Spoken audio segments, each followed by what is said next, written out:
My name is Duran Chavis. I'm vying for the longest TEDx title in the history of TEDx. I'm from Richmond. I was born here. I've been an activist for longer than I could drink alcohol. Some of the plans around answering problems about poverty have probably made me want to drink. This is Richmond, Virginia. It's slightly schizophrenic. On one hand, you have Confederate statues that celebrate Confederate generals, but then on the other hand, you have slave dungeons that have been proposed to have baseball parks set on top of them. You have a town that's said to be for hipsters and foodies, but then you have residents that couldn't afford those restaurants, nor even have grocery stores within a mile or more of their neighborhoods. These are food deserts, concentrated in South Side and the East End.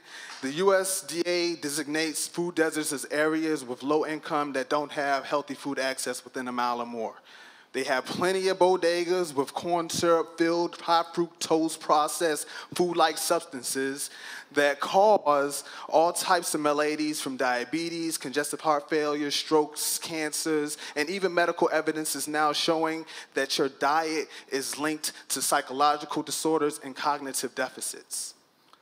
This was once a supermarket. At the corner of 25th and P, this is Church Hill. It used to be a community pride. However, if you go to Carytown, which is, one of the more affluent areas, you have 4 grocery stores within walking distance, 1 block.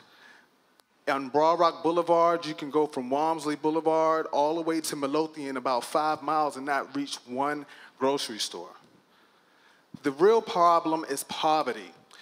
In the dark brown areas, that's where all the dark people live, and these are the areas of high poverty. So what do we do in order to address both poverty and food insecurity simultaneously? I'm saying that we need to start talking about entrepreneurial urban agriculture.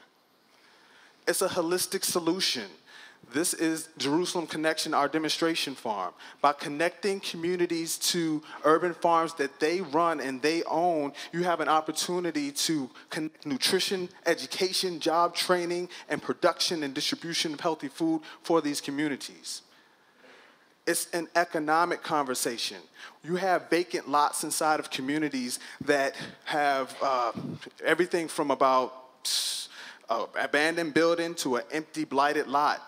If you attribute a dollar value to each one of these sites, you can estimate off an acre of land to gross at least $43,560. Multiply that times 4, you have $174,000.